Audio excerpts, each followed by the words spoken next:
So we're going to be watching this point between Andre Descu and Christian Alshon returning versus Gabe Tardio and J.W. Johnson. So let's watch out the full point right now, and then we will break it down.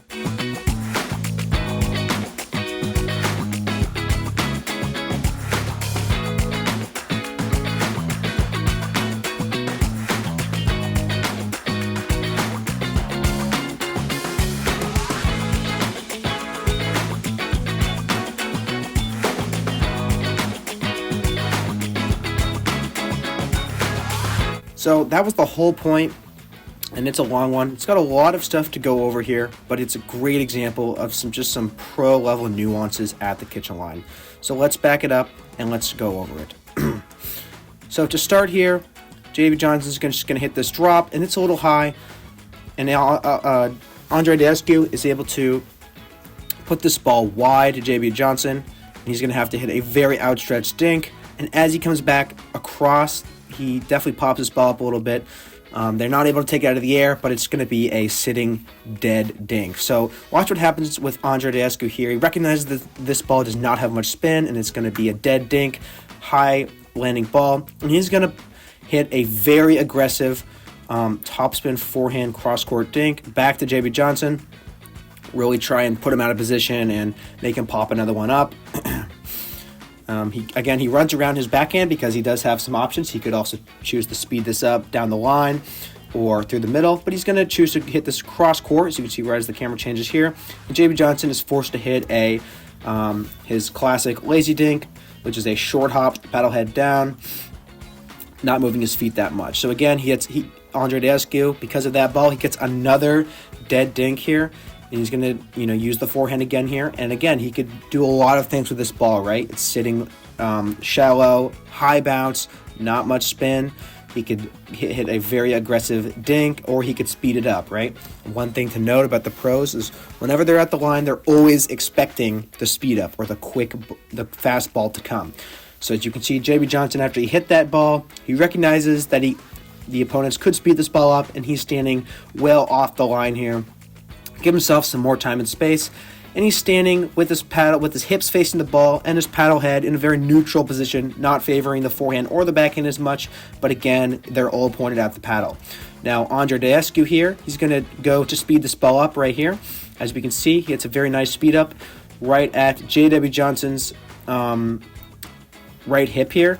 And J.B. Johnson is expecting a forehand here. As you can see, as soon as he hits this ball, he switches to a forehand he was expecting through the middle. Andre does a great job of kind of waiting on this ball and disguising the location, forcing J-Dub to make a quick split-second change of direction here and use his backhand. And now, at this point, he is not really ready for this ball. And all he can really do is just try and slow it down. He doesn't have any time or, reload to counter this ball back, but in this position it's a great idea to try and reset this ball. And so all he does here is lets the ball hit the paddle here and just trying to land it in the kitchen.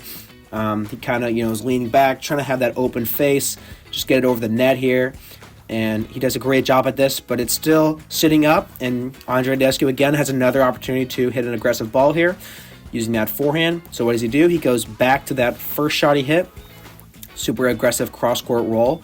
J.B. Johnson again using that lazy dink, short hopping this ball, not moving the feet, but the paddle head is pointed down, able to get that ball over the net, and he goes back cross court, and now the point has been neutralized. This is not an attackable ball, and so now we get into some cross court dinks here. Andre Descu hitting the two-handed backhand, J.W. Johnson hitting this slice dink here. And now Andre Descu, recognizing that his first initial cross-court dink was very well placed. It was pulled J.W. Johnson very wide. As you can see, as soon as he recognizes that, he's going to take a shift or a step into the middle, right? Assuming that maybe, J.W. Johnson might pop this up or he's able to hit this out of the air. And what happens? Well, he's able to hit this out of the air. It's very low, though. Definitely wouldn't, maybe not choose to speed this one up.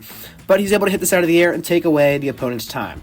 So where does he go with this? Well, he goes behind Gabe Tardio right here over to his forehand. Why might he go over here? Well, he hasn't hit a ball in a while. might be kind of iced out, right? So it's a great opportunity to hit this ball to Gabe Tardio. What does Gabe do with his forehand now? Well, he takes a step off the line, and he does his classic hezzy dink, right? He's going to drop the paddle head, use the forehand, get his weight and foot behind the ball here, and really just generate a lot of spin on that ball by brushing the back of it. And he's going to go to down the line to Andre Deoscu's backhand, right? Andre, seeing this, he's going to have to take a step back and really going to have to short hop this ball now. So he's kind of in a defensive position now, right? He had to hit this ball off the bounce. And he's going to go to the middle of the court, which is a great spot to go if you're kind of in a defensive situation. But now these guys have an opportunity to generate some offense at the net, right? And as you can see, Andre Deoscu recognized he's in a defensive position. He's had to take a step off the line now. He's going to try and recover here. But again, Gabe Tardio could speed this up. He could hit an aggressive dink. When you see your opponents are off the line like this here, and they have good counters, it's a great idea to hit really penetrating deep dinks at their feet, right? That's what's going to generate more pop-ups on the next following shot instead of, hitting shallow dinks again. So recognize where your opponents are. He's going to recognize this, and he's going to try and hit a really deep dink. And what happens here, as you'll see, is Andre is able to recover very well, and now he's able to hit this ball out of the air, not letting it get to his feet again. He's holding his position at the net. If he wasn't able to do this, Gabe Tardio would have yet again another offensive opportunity. Instead, he's going to change the pattern here, and he's going to go back cross court, really just putting the ball away from himself and taking away time again from Gabe and J-Dub. Now, J-Dub and Andre are going to go cross court here, but instead, Alshon wants to get involved here. He's going to take this middle ball with the backhand here. And again, J.D. Johnson hits a cross court dink, but Andre is very good at taking those balls out of the air, not getting pushed off the line. He's going to just hit this ball right back to J-Dub. We'll go with the slice dink cross court. Andre will use the forehand here. Now Gabe will get involved again in the middle. And he's going to hit a ball again to Andre's backhand. Just moving the ball around, right? It's very neutral. The last 5 shots have been very neutral here. And now we can see here, J.D. Johnson hits a very middle ball, right? And Alshon, again, wanting to get involved. He's going to run around and hit a forehand, and he's going to go back behind J.D. Johnson here, okay? Really just forcing him to move the ball around. It's very neutral here. And now here, let's go back a little bit here. So here we have Andre Deoscu hitting an aggressive topspin, two-handed backhand dink here, right? He's hitting this ball cross court like this to J-Dub, and J-Dub is forced to take a big step off the line, right? Again, look at his alignment of his feet, right? And again, knowing his pattern, right? He doesn't like to hit this type of shot straight that much. So Alshon is going to really squeeze the middle here, and again, noticing his feet, right? Most likely the ball is gonna go in the direction that these feet line up, so it's gonna land somewhere over here, right? Alshon seeing this and seeing how far back J.W. Johnson is pushed back, he's going to take a slight shuffle step into the middle, right? Applying pressure to the middle. Right here, he takes that shuffle step to the middle. He sees the ball is going middle, and he recognizes, okay, this ball is a little high. I might be able to attack this ball, right? So again, he's ready for this ball. He shuffled to the middle, allowing himself to hit this ball out of the air comfortably. He's leaning in, wide feet here, and he's dropping that paddle head to initiate a speed up. He's making contact just below the height of the net, but this is a great opportunity to speed this ball up. J.B. Johnson just recovering from that dink here, and he has a lot of options on where he can hit this attack, right? He can hit it through the middle, he can hit it at Gabe's shoulder, or he can hit it at J.B. Johnson's body or hip. He's got a lot of options here. He's attacking from the middle, right? Dropping that paddle head, making contact here. You can see his follow through, right? He flicks that ball. This ball now traveling in a slight upward trajectory, right? But J.B. Johnson, he's going to be targeting J.B. Johnson's right hip here, but he does a great job of turning from that neutral. He was in a neutral ready position here, right? Could hit a forehand, could hit a backhand. Now he's going to do a great job of, as soon as that ball crosses the net, he's recognizing the ball where it's going, and he's getting ready. Turns his paddle head to the backhand, covering his body, and he's sliding to the right. Again, Alshon is attacking his right hip, kind of the chicken wing side.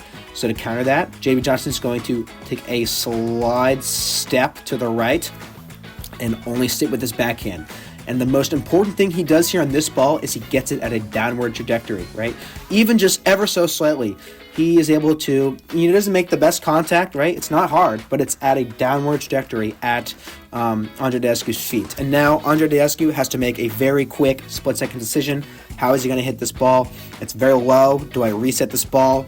Do I counter it back? Well, it's very reactionary, and he's just trying to get this ball back in play now. It's a great counter. And so he just tries to hit it over the net, pops it up a lot. The only good thing that comes out of it is he does hit it over to Gabe Tardio's left side shoulder, or his backhand side shoulder. Hard to generate a lot of power here, and Jada recognizes this, and he kind of shifts over, wanting to take this ball with his forehand. If he gets a forehand on this, it's crushed, right? But Gabe Tardio, he's very good at this. He's, making contact very far out in front of him, and he's able to utilize his wrist snap right there. He utilizes that wrist snap to get this ball down at the opponent's feet. That's the most important thing with this ball. If he didn't get it at Alshon Andreescu's feet, right, they might be able to get more time, get more balls back, and recover, maybe defend a little longer at the baseline. But here he gets it low and right at Alshon's feet, and this is a very hard volley to hit. It's very almost impossible to get this ball back over the net, and he gets this ball so low and so well done there. So that was a great point all around for all the players here.